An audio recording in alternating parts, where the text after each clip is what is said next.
Mateus capítulo 3, do versículo 11. O texto diz assim: eu os batizo com o quê? Com água.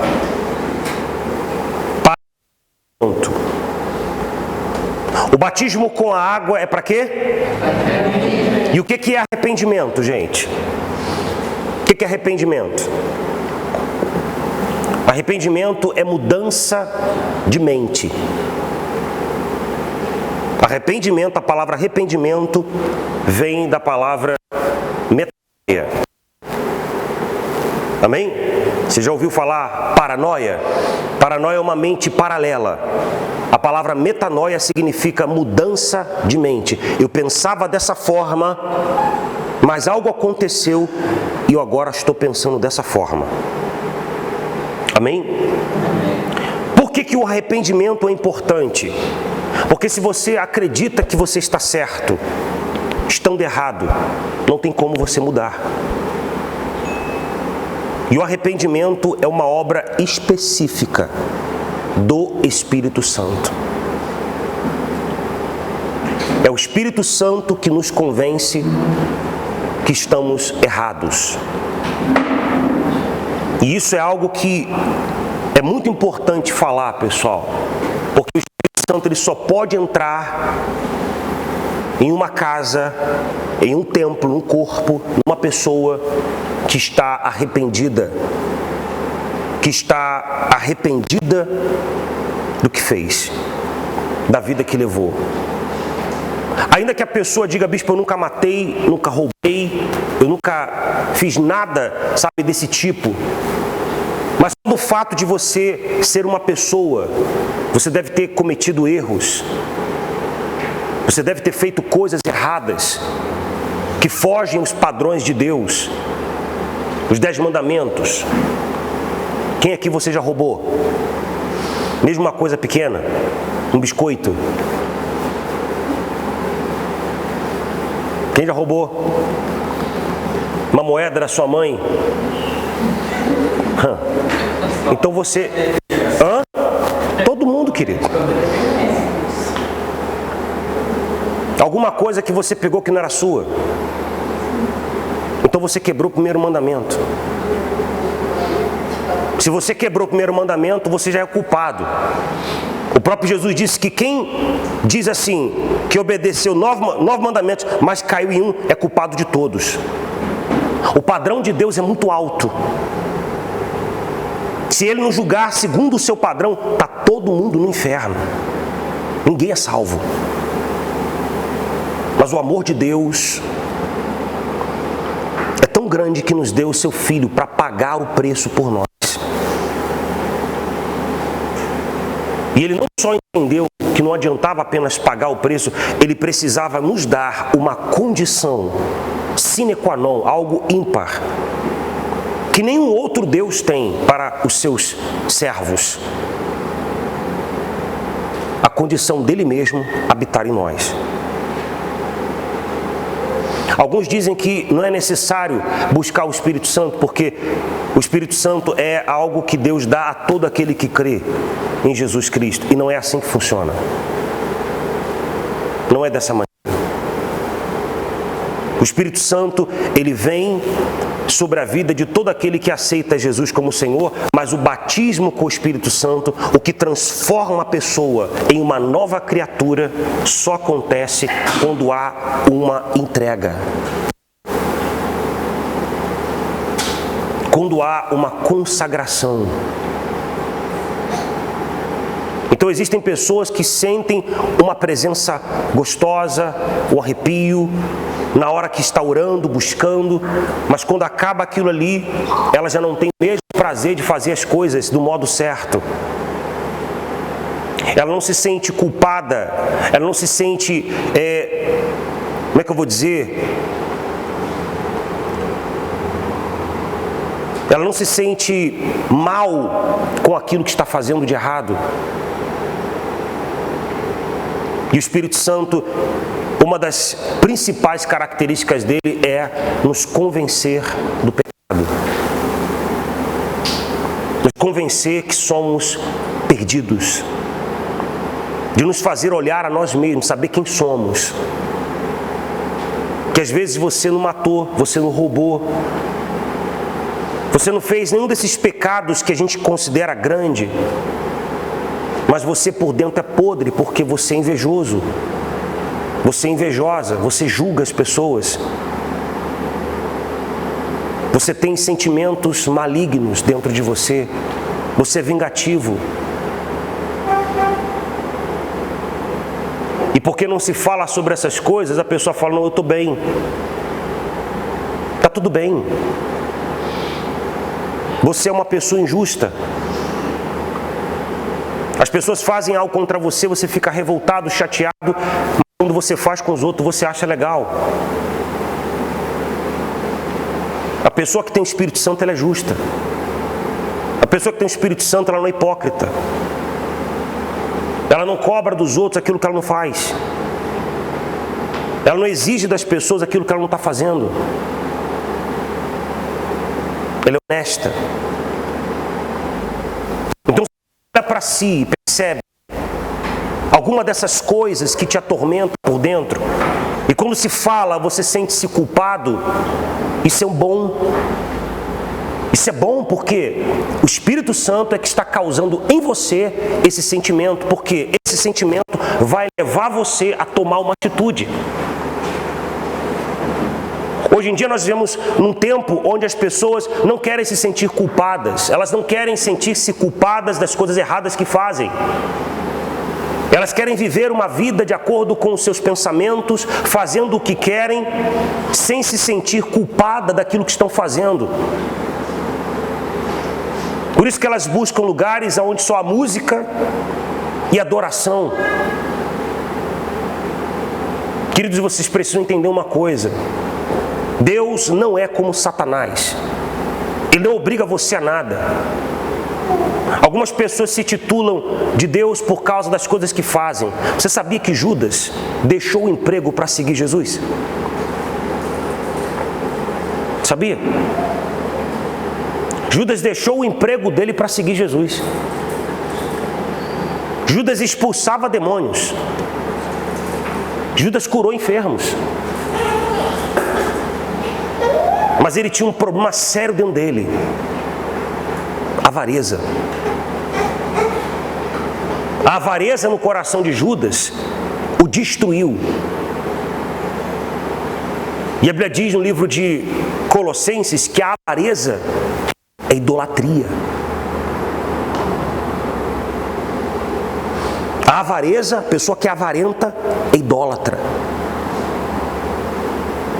Você entende o que eu estou falando? Então nós precisamos de alguém maior que nós. Se você parar e o Espírito Santo puder te revelar que o motivo de todo o sofrimento da sua vida são as coisas que você faz que não agrada a Ele, em que Ele não tem condições de chegar mais próximo de você, você vai começar a ser mais criterioso com o que você diz. Você vai começar a ser mais criterioso com o que você fala. Você vai ser mais criterioso com a forma que você vive. E quem é que faz isso com uma pessoa, senão o Espírito Santo?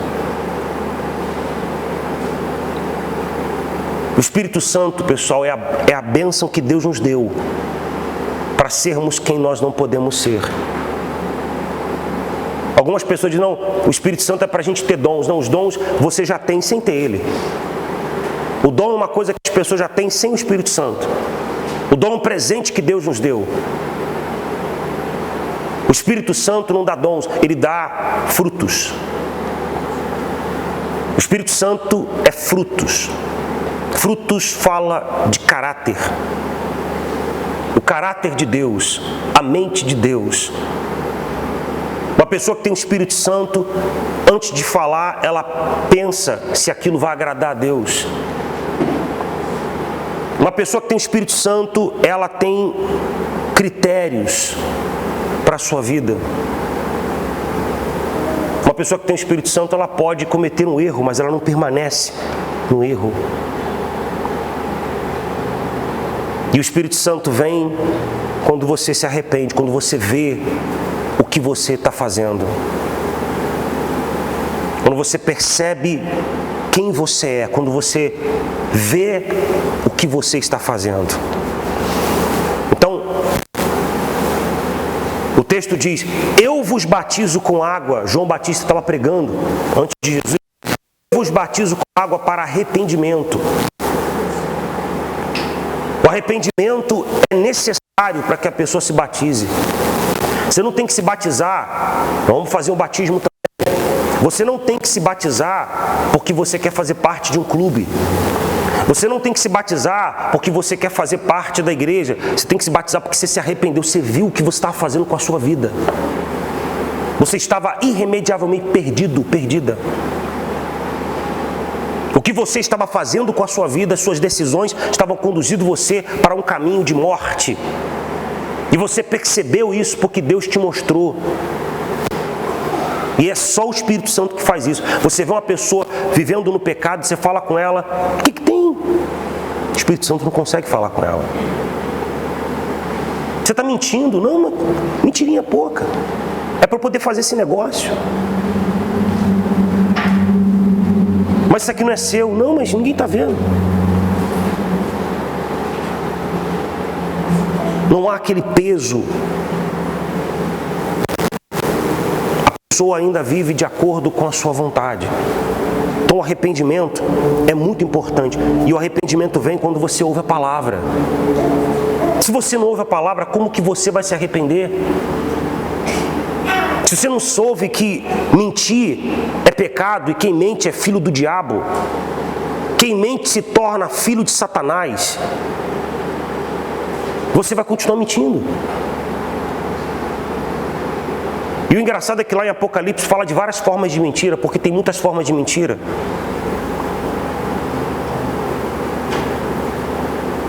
Por que você está falando isso? Para você entender do que Deus nos tem libertado. Para você perceber como que buscar o Espírito de Deus é importante. E ele só vem para quem está arrependido. Para quem se arrependeu. Para quem conseguiu ver o seu pecado.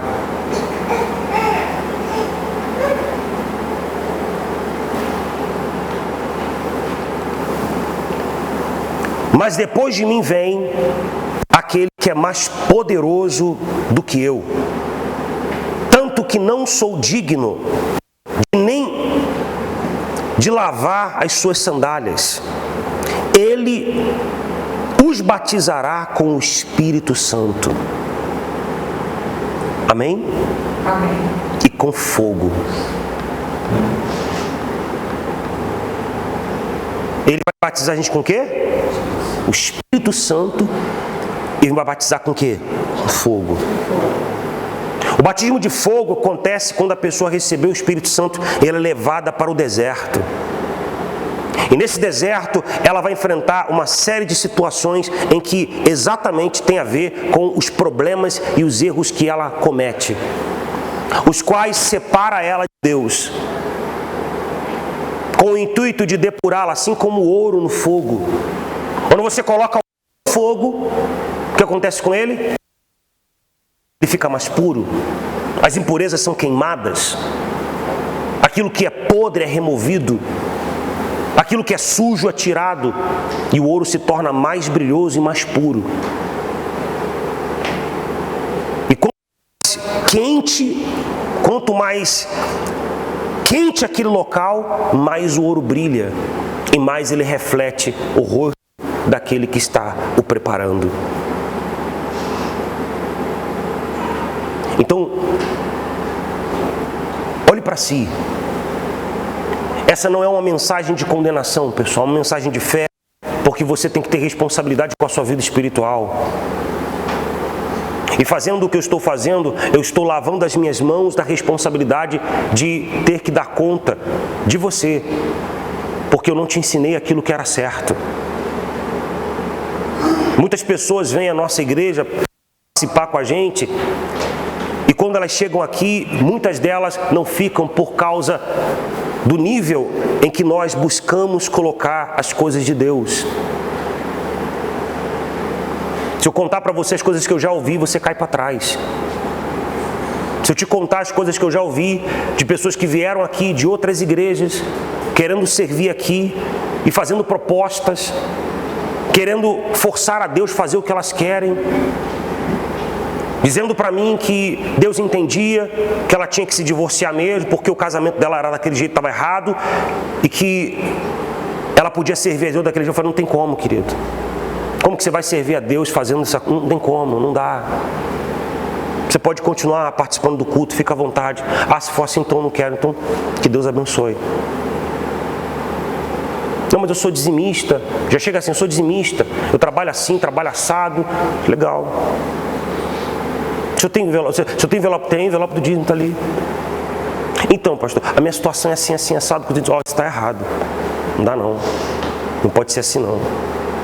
Ah, então já que é assim, eu acho que eu não sei, vou ver se eu for. Tá bom, fica à vontade. Fica bem à vontade. Se você quiser vir, vem. Se não quiser, fica à vontade. Tá bom? Por que assim? Por que tem que ser assim? Porque Deus é assim. Ele negocia comigo? Ele não negocia comigo, é o que Ele quer. É do jeito que Ele quer, da forma que Ele quer. Muita gente, pessoal, está levando Deus como se fosse o amiguinho. Ele não é amiguinho. Ele é o Senhor. Ele é fogo consumidor. O apóstolo Paulo, querendo expressar aos cristãos hebreus, fez-os lembrar. Lembra o que aconteceu lá no monte? Que até o animal que colocava a pata na beira do monte morria. Esse Deus é que nós servimos. Não brinca com Ele, não.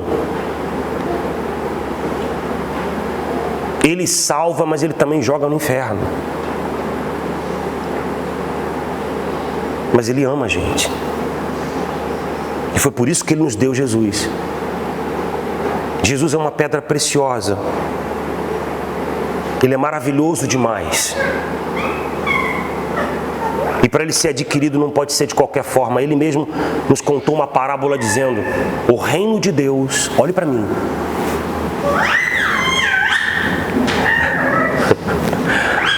Olha o Benjamin. Filho de alegria, Benjamin. Amém? Glória a Deus. Ele disse assim: o reino de Deus é semelhante ao homem que encontrou uma pérola no campo. Amém? Ele encontrou uma pérola no campo e ele vende tudo que tem para comprar aquele campo e possuir aquela pérola. Ele não roubou a pérola. O campo não era dele. Olha o critério, olha os princípios dessa parábola. Ele não roubou a pérola. Ele achou. Ele podia levar para casa. O campo não era dele. O reino de Deus é semelhante ao homem que encontrou num campo uma pérola, vendeu tudo que tinha, comprou o campo e possuiu a pérola. Isso é o reino de Deus. A pessoa vem até Cristo, ela quer Jesus, então o que ela vai fazer? As coisas do jeito certo. Porque eu quero que Ele entre na minha vida. O objetivo é esse. O objetivo é que Cristo entre aonde? Na minha vida. Eu quero Cristo na minha vida. Eu quero Cristo dentro de mim, dentro do meu corpo. Eu quero Cristo comigo. Então, se eu quero Cristo comigo, eu vou praticar aquilo que Ele disse. Eu vou consertar aquilo que está errado.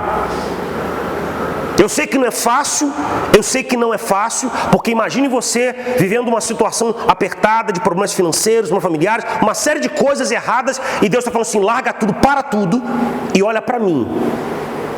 Eu sou a ressurreição e a vida. É isso que eu quero que você faça. Mas, Senhor, se eu parar, vai cair tudo. Não vai cair. Já está tudo no chão. Já está tudo lascado, está tudo quebrado, está tudo jogado no chão. Está tudo destruído. Você não está conseguindo resolver nada. Está tudo uma bagunça. Você fez uma bagunça na sua vida. E agora a única forma de consertar é você largar tudo aí e olhar para mim.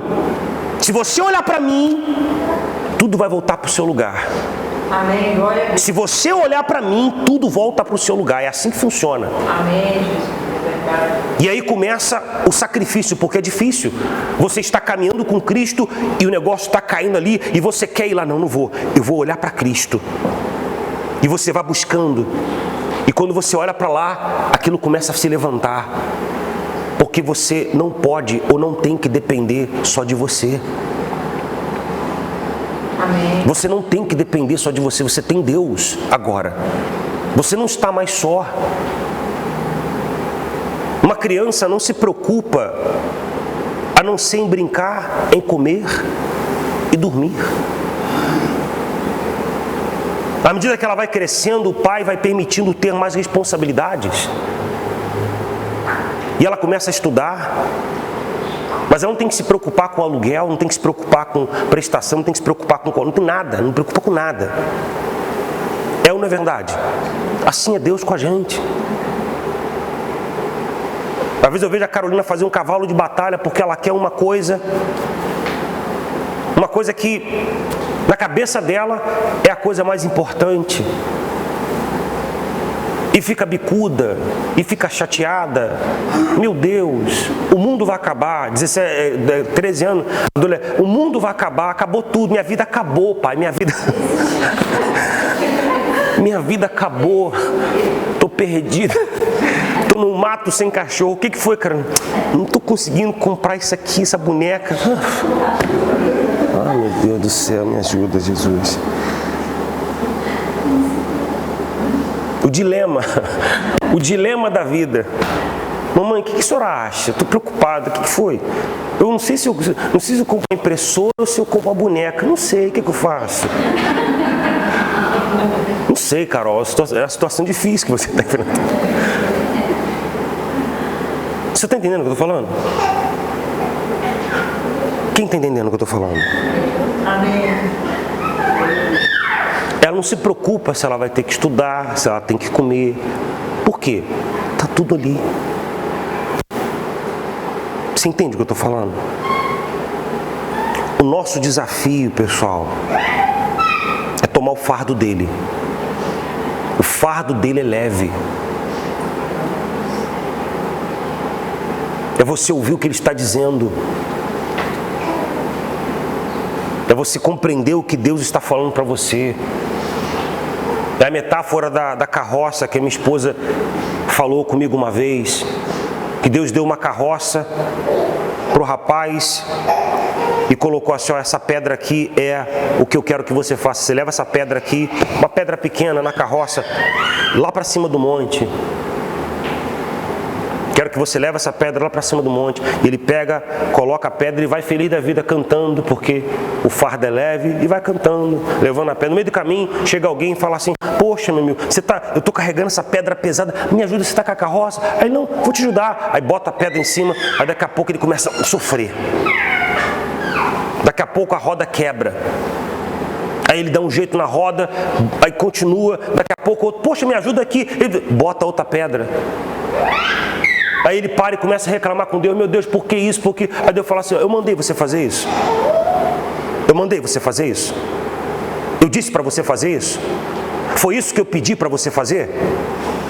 Foi exatamente isso que eu pedi? Não, Senhor, não foi. Então por que você está reclamando comigo?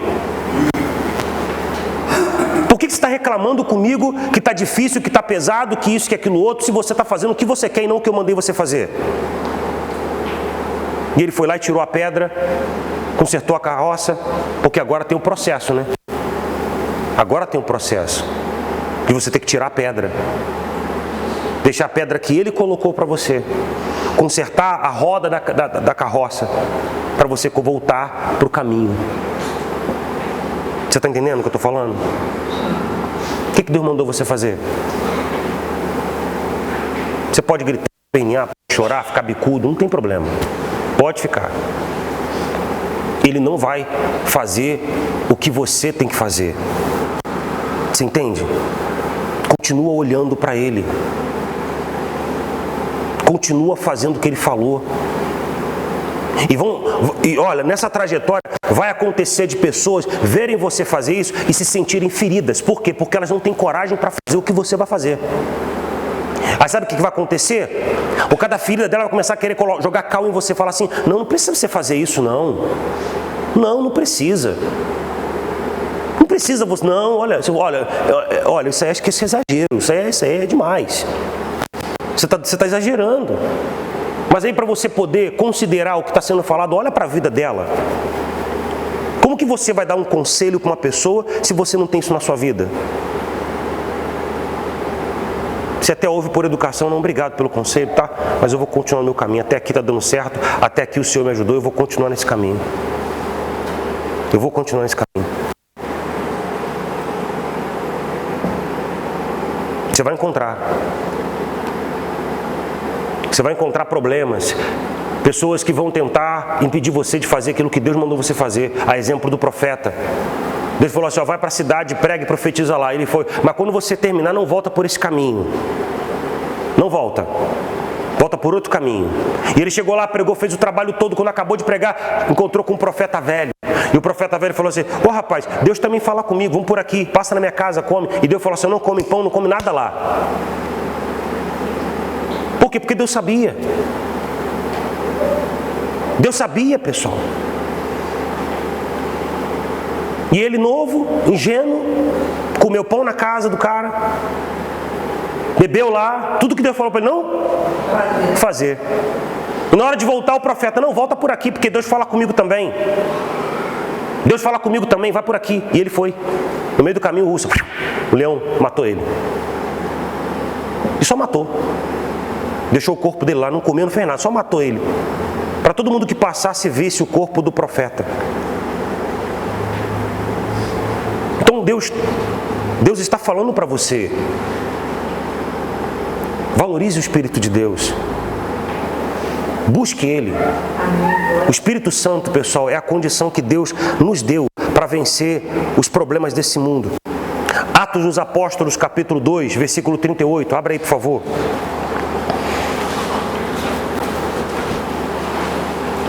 Preste atenção, você que está aí em casa, porque isso são princípios poderosos para mudar a sua vida. A sua vida está destruída, problemas, está tudo de cabeça para baixo.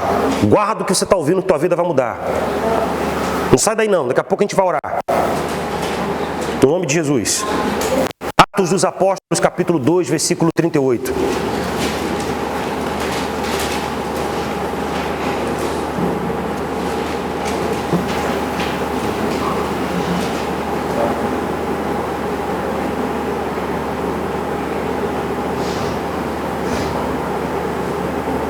Acharam? Ele diz assim, Pedro respondeu, arrependam-se e cada um de vocês seja batizado com quem? Para perdão dos seus pecados e receberão o dom de Deus, o Espírito Santo. Você vê que existe um processo, arrependimento, batismo nas águas, e o batismo com o Espírito Santo. Arrependimento. Arrependimento. Às vezes eu gosto de falar algumas coisas assim, porque às vezes a gente fala de forma superficial e nem todo mundo entende. Pessoal, o mundo é feito de pecados.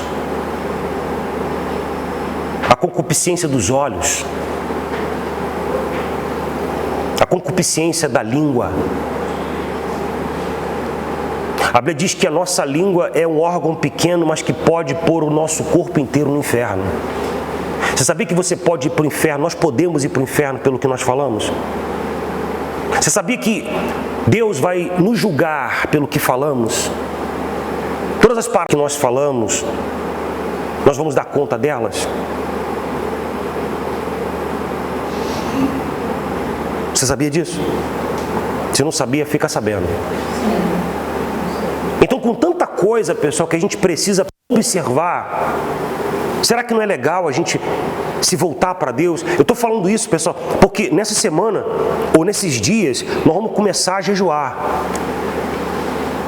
Vamos consagrar a Deus, buscar Deus. Para quê? Para aquilo que acontece na Bíblia se cumpre em nossas vidas. Santificai-vos para que amanhã o Senhor faça maravilhas no nosso meio. As maravilhas que nós estamos em busca não é dinheiro. Embora eu sei que isso vai acontecer porque o reino de Deus é completo. Quando você entra na presença de Deus, que é o jardim do Éden. Hoje, o jardim do Éden é a presença de Deus. Antigamente era um lugar, e por causa do pecado, o homem perdeu aquele lugar, mas por causa de Jesus, hoje a presença dele é o jardim do Éden. E quando você entra na presença dele, a maior parte do tempo que você fica na presença dele, tudo que em você está floresce. Sua saúde, Amém. Glória a Deus. sua família. Amém. O homem longe da presença de Deus, ele maltrata a sua esposa, ele despreza a sua família. A exemplo de Adão. Adão, quando estava em pecado, ele começou a maltratar e acusar a sua esposa dos pecados que ele tinha responsabilidade. O homem no pecado, ele se torna agressivo, violento, abusado, atrevido, adúltero e todo tipo de coisa que se imagina.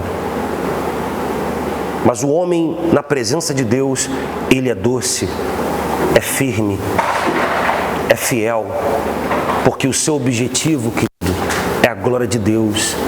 E tudo que é de Deus, ele cuida com zelo e com cuidado. Amém? Amém, pessoal? Amém. Isso é fato. Então, pense a respeito dessas coisas. Busque o Espírito Santo. Eu falei do homem, vou falar da mulher. A mulher que está na presença de Deus, ela é doce. Ela é firme. Amém? Amém. Ela é muito forte. Ela não é uma mulher fraca emocionalmente falando, pelo contrário. Ela é muito forte. Ela dá suporte ao seu marido. Ela é o esteio da casa, a coluna da casa. Pode acontecer o que for, mas se ela está bem com Deus, a casa inteira está sustenta, porque a mulher sábia edifica a sua casa. Amém, glória a Deus. Amém, pessoal? Por quê? A presença de Deus. Provérbios capítulo 28, Salmos 128, diz lá: bem-aventurado o homem que teme o Senhor. Começa com o homem. Bem-aventurado o homem que teme o Senhor, que anda nos seus caminhos, do trabalho das suas mãos comerá, feliz será e tudo te irá bem. Amém? Se tem uma coisa que a esposa, ela admira no seu marido, é o temor de Deus no coração dele. O temor de Deus. O quanto ele zela por Deus. Se quer que sua esposa te admire, tema a Deus. Ainda em momentos que você tem que dizer não para ela em coisas que você sabe que não são aquilo que Deus quer. E mesmo quando você tem que dizer não, você não fala com agressividade, você fala com amor. Porque ela é seu corpo. Amém? Ela é parte de você. E o apóstolo Paulo diz: quem maltrata a si mesmo? Você se machuca, você se bate, se você for maluco. Não é? Maluco faz isso, não faz? É ou não é? Doente se bate, né? Se taca pedra, se fere. Maluco faz isso. Agora, a pessoa normal não faz isso. A mesma coisa é o homem de Deus. Ele jamais machuca a si mesmo. Sua esposa é parte dele. Ele é parte da sua esposa. Sua esposa, no interior da sua casa, será como a videira frutífera. A videira frutífera, pessoal, fala sobre prosperidade. Sabe, você mulher, você que recebeu de Deus a capacidade de multiplicar a semente que seu marido traz para casa. Essa é uma verdade. O homem pode trabalhar, pode ser o cara trabalhador, mas o trabalho dele só floresce se ela for uma videira frutífera. A capacidade de multiplicar os bens vem da mulher. Você pode ter certeza disso. Isso é fato. Tudo começa assim. Então nós precisamos considerar o que a Bíblia diz. Esquecer do que o mundo ensina, as coisas que o mundo fala, porque o mundo fala só porcaria. O mundo não presta. Nesse sentido, nós precisamos ser como, obstinados de coração a obedecer aquilo que a Bíblia diz. Amém? Amém. Para que possamos proteger a nossa casa. Nenhum homem vence sozinho. Não vence. Não adianta. Você pode ter muitas sementes. Você pode ter muitas sementes, mas sementes que não planta, querido, não nasce. Não nasce, não adianta. Não adianta. Isso é um fato. Seus filhos serão como rebento de oliveira, a roda da sua mesa. Marido que teme a Deus, anda nos seus caminhos, tem uma esposa como uma videira frutífera, a roda da sua mesa. Seus filhos são como frutos de oliveira, crianças geradas pelo Espírito Santo, crianças calmas, crianças em paz, criança segura, amadas. Eu estou falando isso porque é a realidade que a Bíblia tem, e ela só vai se tornar realidade na sua vida se você desejar isso. Se você olhar e falar assim, isso é besteira. A Bíblia fala que o tolo despreza as coisas, mas o sábio considera-as. O tolo ouve uma coisa e fala assim, isso é besteira, isso não presta, isso é balela, conversa fiada. Isso é tolo.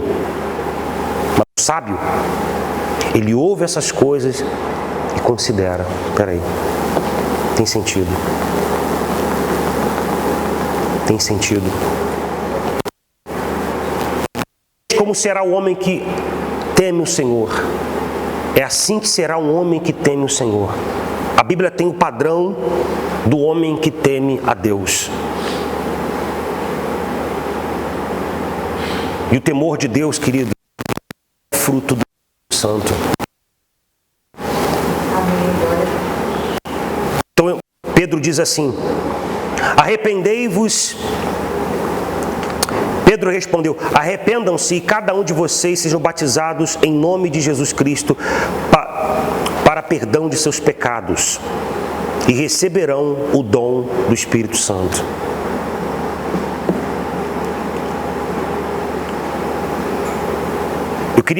Eu separei alguns aqui, são muitos, mas eu separei dos atributos do Espírito Santo. O Espírito Santo é consolador. Para que serve um consolador? O Espírito Santo consola a gente. Ele consola você nas suas tristezas, porque elas vêm. Ele conforta você nas suas angústias, nas suas lamúrias.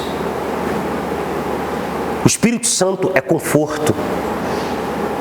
Se você precisa de conforto, acredito que eu vou te dizer, seu marido pode fazer algum conforto por você, sua mãe pode fazer seu pai e sua mãe, mas nenhum deles pode comparar o conforto do Espírito Santo.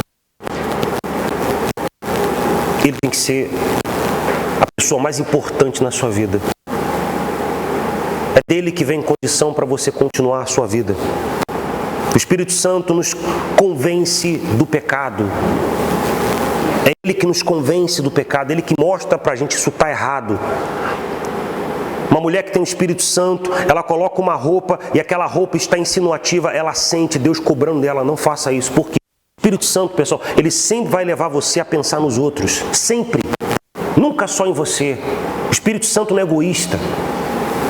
A mesma coisa o homem. O Espírito Santo, ele convence você do pecado. Você está indo para um lugar e aquele lugar não é um lugar legal, as pessoas estão, não é legal, ele fala para você, não vai. Não vai. Não é legal, não vai. Vai dar ruim ali.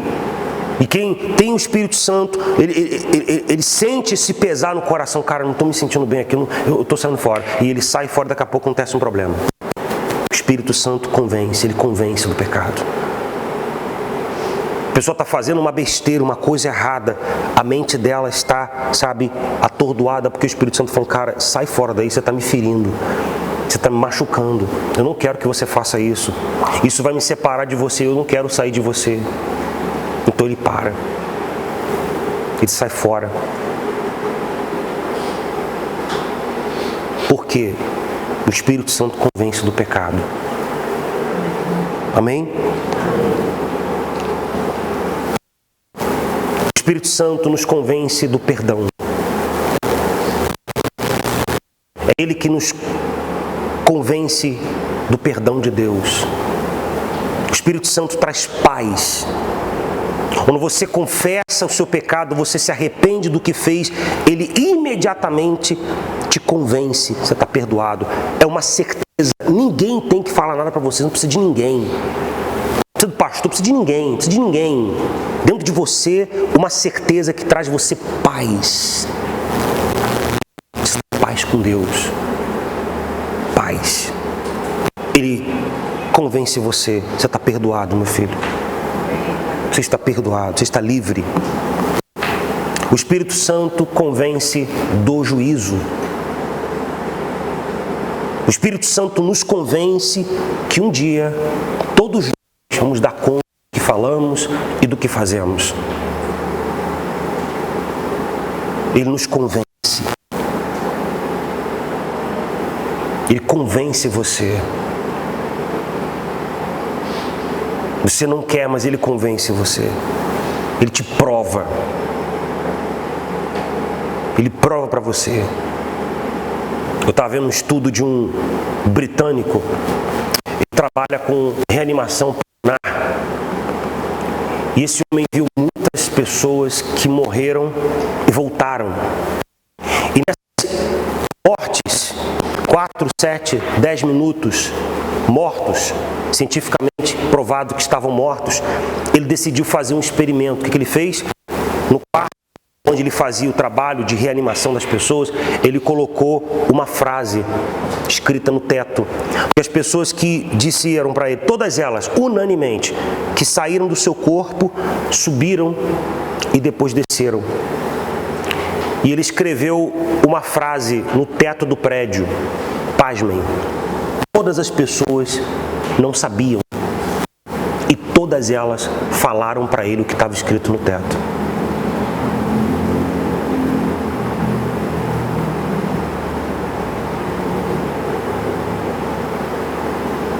O que é isso? Esse é o Espírito Santo nos convencendo. Porque eu me preocupo com essas coisas, então Deus traz essas coisas até mim. Para me ver, para me falar para vocês. E se você pesquisar, você vai ver também. É Deus convencendo você que tem juízo. Que existe, você já ouviu falar na Bíblia falando sobre o fio de prata? Eclesiastes. Antes que o fio de prata se quebre, antes que o cálice de ouro se quebre. Ele está falando isso. A nossa alma, o nosso espírito, aliás, nossa alma não está presa ao nosso corpo. Existe um fio de prata. Eu não sei para você, mas para mim isso é fantástico. Isso é algo extraordinário.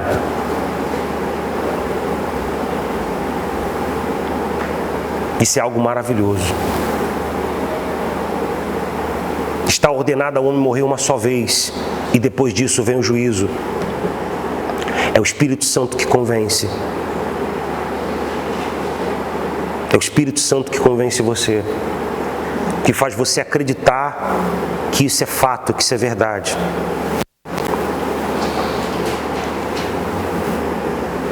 O Espírito Santo reveste você. O Espírito Santo te reveste. Para quê?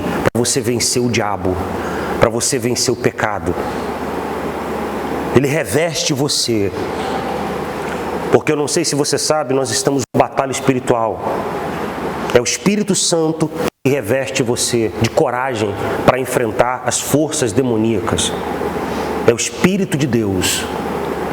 Nós, humanamente falando, não temos condições de enfrentar o diabo sozinhos. Não há condições.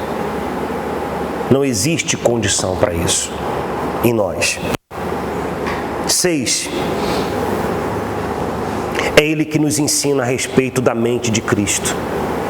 O apóstolo Paulo diz, quem conheceu a mente de Deus, senão o próprio Deus? Aquele que pode prescrutar a mente de Cristo está em nós. Amém?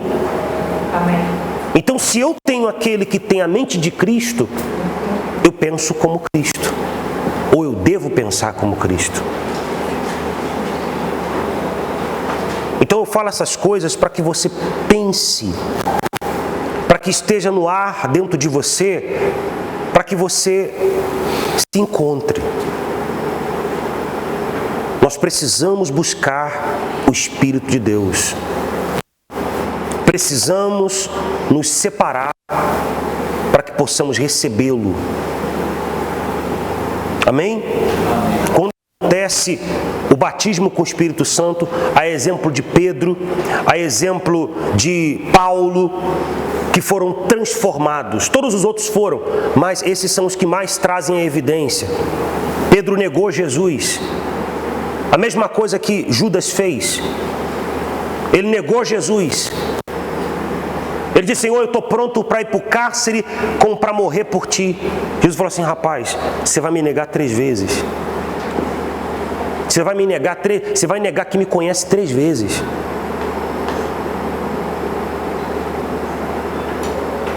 Não, Senhor, está amarrado 12 vezes, está amarrado. Em nome de Jesus, não vou fazer isso não. Quando Jesus foi preso, vem cá, tu andava, não sei quem é esse homem não. Não, você fala como ele, você é galileu, não sei quem é, não sei nem quem é. Não, você estava com eles, eu vi você lá quando foi preso. Não, eu não sei quem é, eu não sei quem é. Aí o galo cantou, aí ele lembrou, Espírito Santo. Esse homem que negou Jesus, que foi embora para a praia, voltou a pescar, voltou para a vida que tinha antes de pescador. Quando recebeu o Espírito Santo, ele foi pregar na praça. Ele pregou na praça, foi pego, foi arrastado até o sinédrio, foi interrogado, e ele, cheio do Espírito Santo, advertiu aqueles homens. E os homens reconheceram que ele era um homem iletrado, analfabeto. Mas os termos que ele usou na pregação deixou claro que ele tinha algo com Cristo. E sabe o que disseram? Você não vai pregar mais a respeito dele. Falou assim: importa ouvir a Deus ou a vocês? Julgue você mesmo se importa fazer o que o homem diz ou do que Deus está mandando. Eu não posso ficar calado, eu não vou ficar calado. Não vou deixar de falar daquilo que eu vi e ouvi. Esse Cristo, esse Jesus que vocês mataram, que foi crucificado e que ressuscitou e que hoje está no céu, é o nosso Salvador, e pregou. E os homens falaram assim: ó, faz o seguinte, dá uma coça nele e fala para ele não pregar mais. Queria dizer que aquele homem foi levado para a praça e apanhou com um azorraque de cordas. É aquele instrumento que você viu no filme A Paixão de Cristo? Exatamente, com pedaços de ossos, bola de ferro. Uma daquelas era suficiente para deixar o camarada 7 dias na cama. Aquilo corta a primeira, a segunda, a terceira camada de pele, chegando a atingir órgãos vitais do corpo de uma pessoa. Uma só, querido. Ele tomou 40. Aquele homem apanhou e depois de apanhar foi advertido: não pregue mais. Sabe o que aconteceu? Ele saiu dali e foi se arrastando para o mesmo lugar, continuar pregando. Aí um homem disse assim: ó, deixa ele, deixa esse povo, porque olha, se essa obra é de Deus, vocês não vão parar não. Se é do homem, vai sumir como aconteceu com fulano de tal, com ciclano, beltrano, fala o nome de alguns que se levantaram. Mas se essa obra é de Deus, nem você nem ninguém para.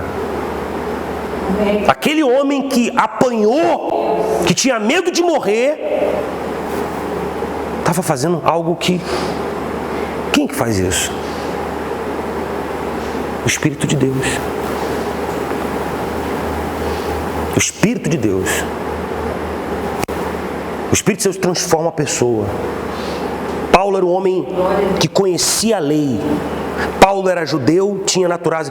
Paulo era cidadão romano, judeu e ensinado no grego. Ele conhecia as 3 culturas importantes da época. Paulo conhecia tudo naquela época. Um homem cheio de conhecimento, que pela sua capacidade de entendimento acreditava estar certo, e ele fez coisas terríveis. Ele torturava, ele matava, ele decapitava, ele apedrejava pessoas em nome de Deus. E Deus apareceu para ele. Aquele homem que matava, que decapitava, que torturava, foi transformado. E agora estava sofrendo as mesmas coisas com o que perseguia os seus irmãos. E mais, se tornou o maior pregador do Novo Testamento. O que mais ganhou almas para Jesus, o apóstolo Paulo. Foi o último dos apóstolos que teve uma revelação de Deus extraordinária. O mesmo sujeito que fazia aquele mal. Então, o Espírito de Deus transforma as pessoas. Ele muda as pessoas. Ele faz da pessoa ser uma nova criatura. De dentro para fora, de dentro para fora. É de dentro para fora. É uma força de dentro para fora. Que não se importa com o que as pessoas vão pensar. O que importa é fazer o que Deus mandou fazer. É sobre isso, pessoal. É sobre isso que nós vamos buscar esse ano. Vamos buscar o Espírito Santo. 2024 é o ano onde nós vamos buscar o Espírito Santo. Amém? Vamos buscar a presença de Deus. Vamos falar sobre o Espírito Santo para gerar fé.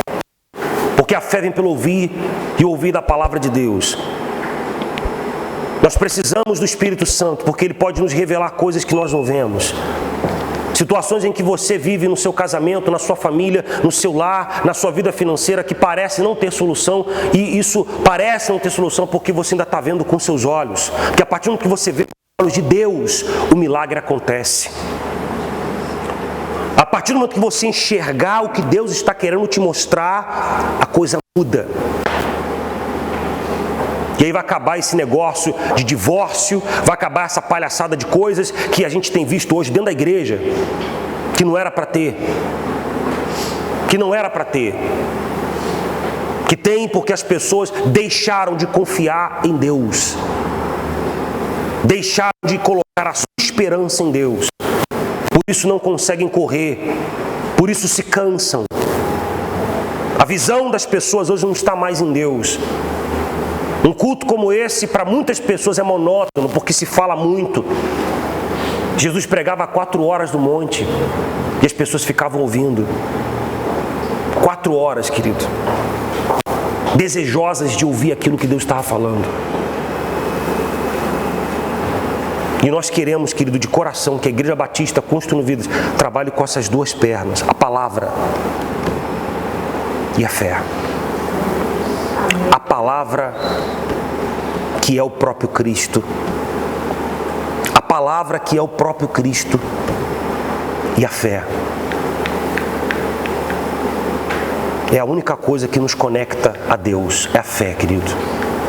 Porque sem fé é impossível agradar a Deus. É impossível agradar a Deus. Podem dizer o que quiser, mas quando você age isso, sim, você está usando o quê? Sua fé.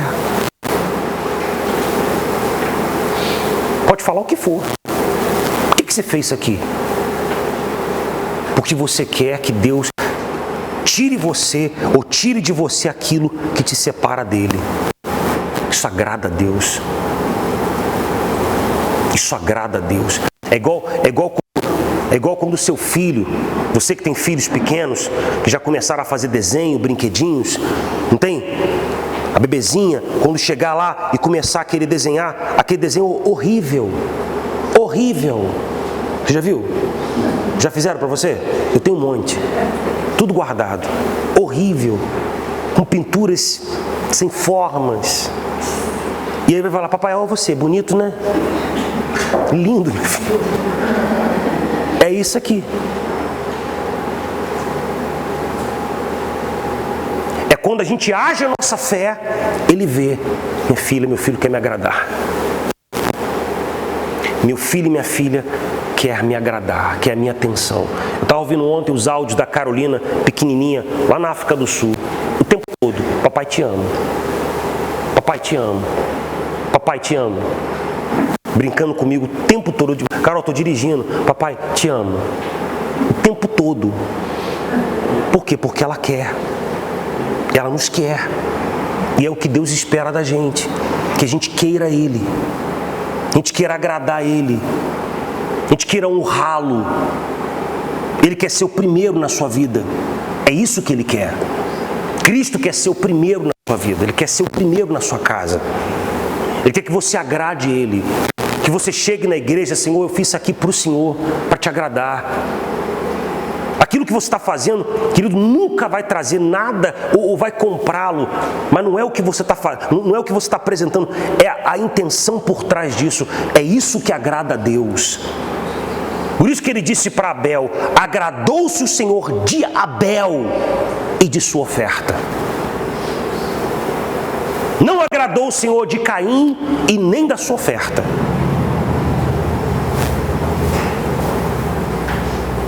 Deus quer o teu coração. Mais do que você faz para Deus, Ele quer você. Olha para mim. Mais do que o que você faz para Deus, Ele quer você. Ele quer você. É isso que Ele quer. Ele quer o teu coração no que você faz para Ele. Ele quer a tua honra. Ele quer o teu amor. Ele quer o teu coração quebrantado. O coração quebrantado é um coração que reconhece, que depende, que precisa de Deus. É isso que Ele espera da gente, pessoal. Sinceridade. Não quer beleza. Ele quer que seja sincero, como o desenho de uma criança. Sincero. Amém?